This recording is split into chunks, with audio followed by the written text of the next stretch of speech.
Hi again, welcome to Shiny Fine Arts. Today we are going to paint this little cockerel.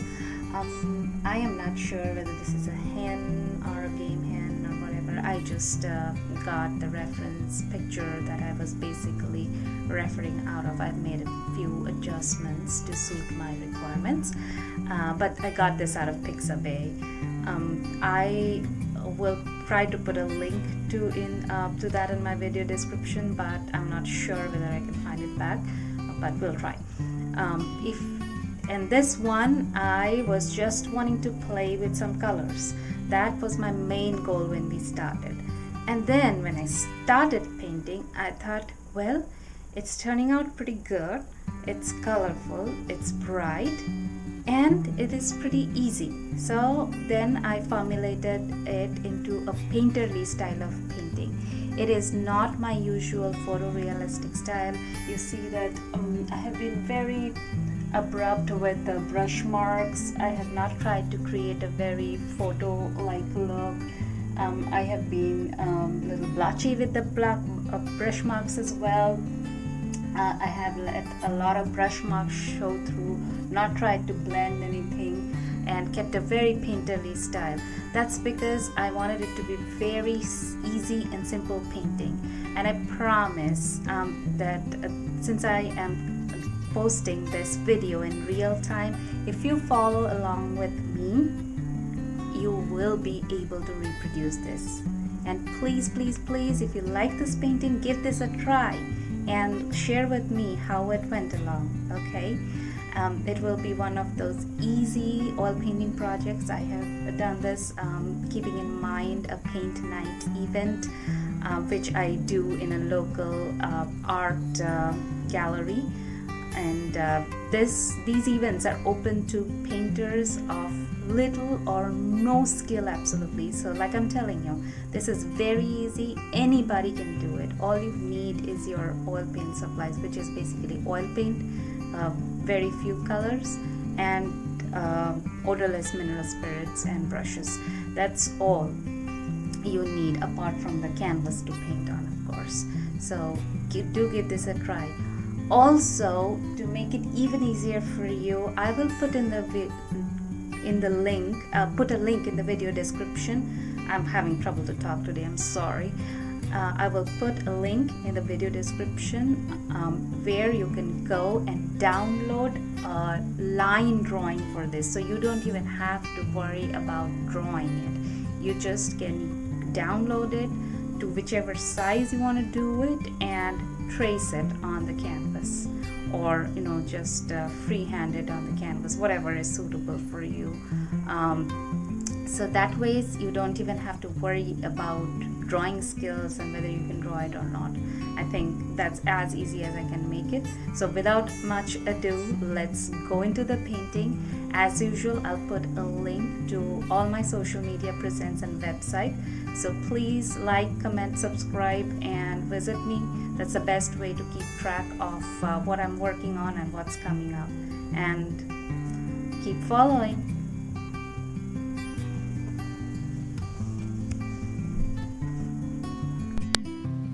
As usual, I'm starting off with blocking the background, and I have chosen the background to be a green mix of green, blue, and yellow.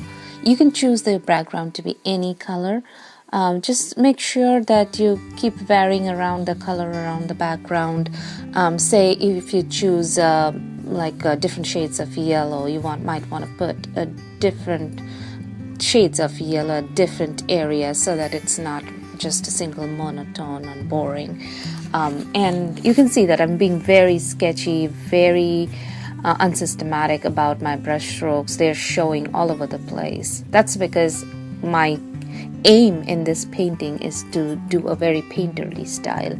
So you would see in the entire painting a lot of brush strokes showing, which is not my typical realistic style, but this is what I'm going for this one. Owing to the beautiful colors that this bird has, I thought that would be the best way to do the background. So as you can see, I was just splotching around color. Now I'm switching over to a smaller filbert brush. I started off with blocking the eye. I'm using a yellow ochre to block most parts of the eye, and now I am kind of blocking some parts of the body color. What I am doing is I'm just mixing paint with some odorless mineral spirit and just putting in. I outlined the eye with a darker shade of brown, as I think I used burnt sienna for this. I am sketching out some of the feather lines. Now I'm using crimson color mixed with a little bit of yellow, tiny bit of yellow and some white, and blocking in around the area around the eye and the little hanging attachments. I don't know what it is called scientifically in the bird's face. These are the little parts in this bird that make it look very dramatic, very interesting. So pay a little attention. You can see that in most parts I'm using the brush not flat, but in a diagonal way on the surface of the canvas. That's because I'm trying to use the edge, which is much more which will give me much more sharper lines, thinner lines than the flat surface. Now I switched over to an orange color and I'm blacking in most of the feathers.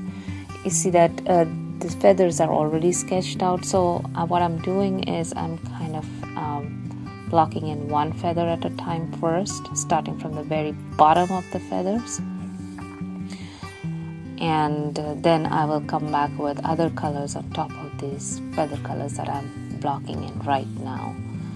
Sometimes I'm switching off into a little bit of yellow ochre, so I'm trying to vary the orange from yellow ochre to darker shade of orange as I'm going, and just blocking in with different colors adds a lot of dimension to the feathers from the beginning.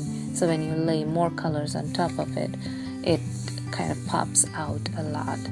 And for feathers, I like to start with the mid-tone, and I'm doing the same thing like I do in my realistic bird painting. It's just that I'm not caring so much about the brush strokes and just being very sloppy about the brush strokes, not using the mop brush that I am typically use a lot. Now I'm coming back with the darker burnt sienna mixed with a little bit of blue and outlining some of the feathers. Now this is a dark color, so use it very judiciously in certain areas just to kind of bring the lighter areas to contrasting situation. As you can see, I'm putting in this color in just a few places and kind of outlining the feathers. That's what I'm doing with the blue color. But you don't have to be accurate and don't have to absolutely copy this painting. You can go a little bit different with the feathers and that would work perfectly too.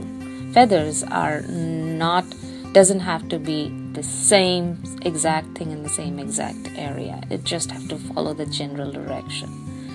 For the chest and the body of the hen, I blocked it in with a darker shade of ultramarine blue. Then I came back with a shade of gray mixed with a little bit of blue and kind of added some hint of feather. I'm not going to do a lot of detail because there is a lot of detail on the feathers, so if I'll keep this area pretty simple so that the feathers get the highlight of the show. And I also fuzzed out the edge of the body part so that it kind of mixes with the white of the canvas. You will also notice that in this painting I'm letting a lot of the white of the canvas show. I'm not going to cover it up even at the end. That is the look I'm going for in this particular painting. So I'm coming back again with the darker shade of brown and adding some shadows. Choose in which direction your light source is and try to add the shadows coming from the other direction in general. I'm coming back with some lighter pinkish orangish color and just dabbing a little bit around the eye to give it some texture of the skin.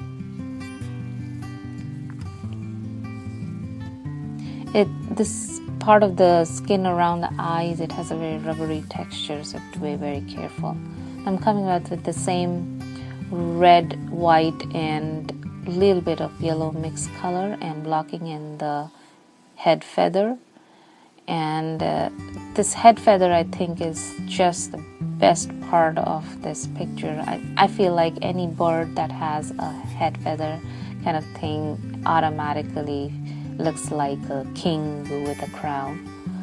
And I added some shadows in the bottom of the head feather with a purple color.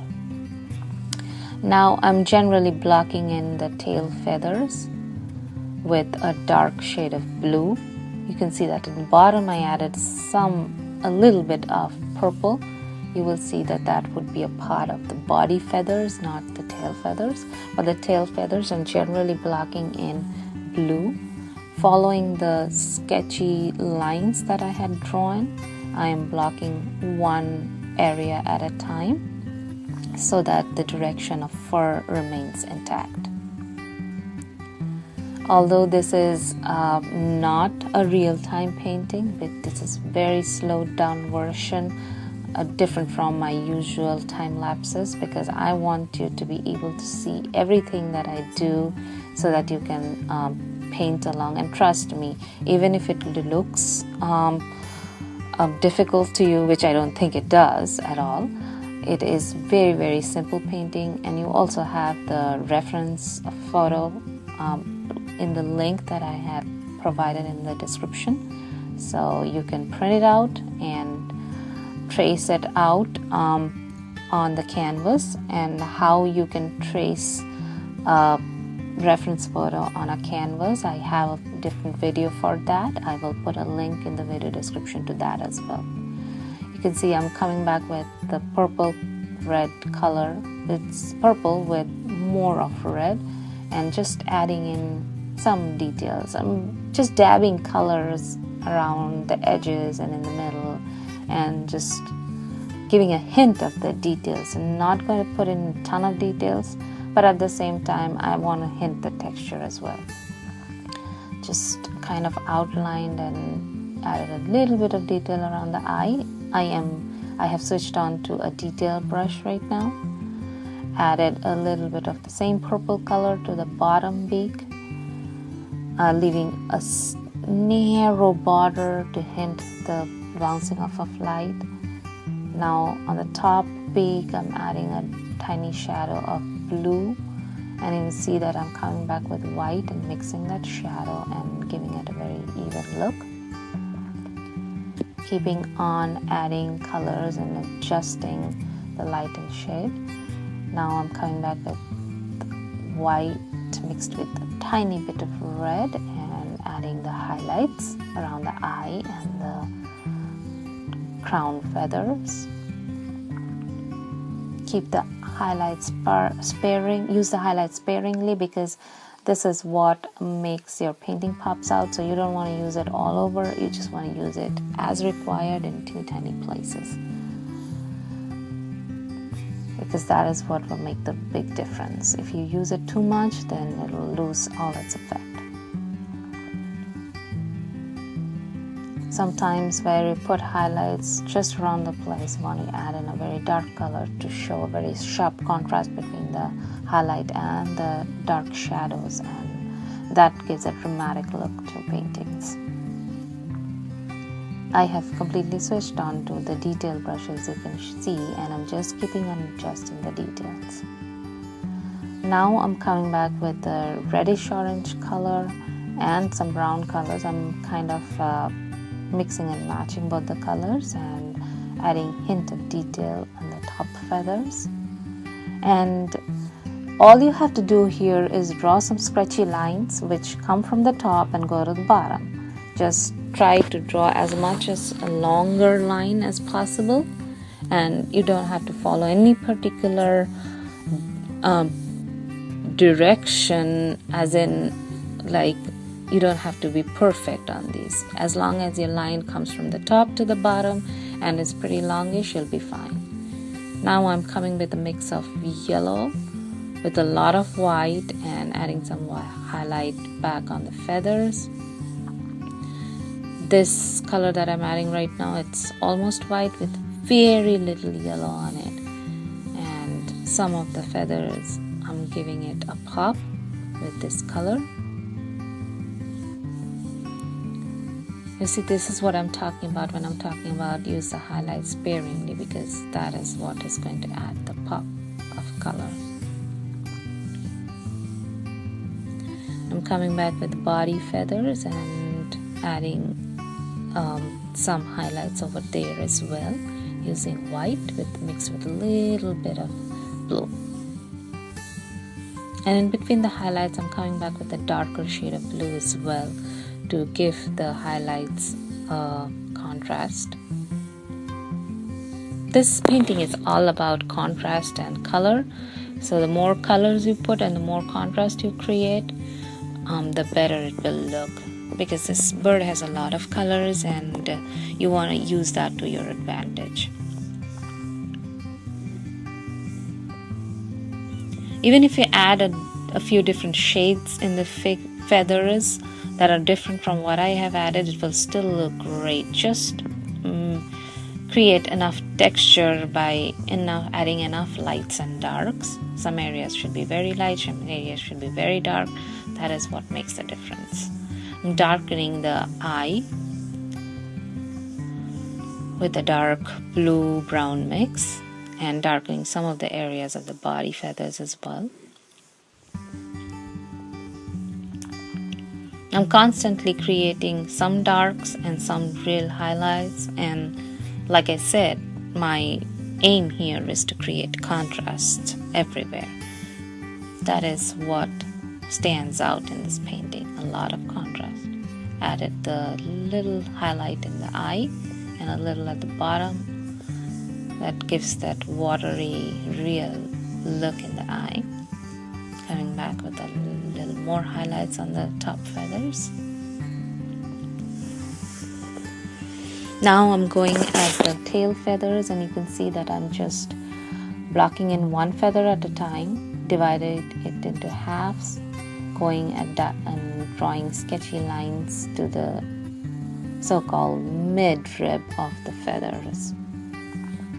And also in this case also you will see that I am first blocking in the darks with very dark blue mixed with a little bit of black, and then I'm coming back with a gray-blue mix to add in the highlights. So again, have to create the contrast to make the highlights show up. The entire thing I'm doing with detail brush because I think that would be much easier to control, as in case of drawing feathers, than a filbert brush. Now I'm coming back with the highlights, like I said, a gray white color on top of the original blue. Make sure your feathers are all in the right direction. Vary the direction. Keep it diagonal, but vary the direction from one to the other so that you can understand that this is one feather and it is coming to the center. All the feathers has to come to the center midrib. So vary the directions, but at the same time follow the direction the feathers naturally would follow. And keep creating the contrast light and dark till you get the desired results.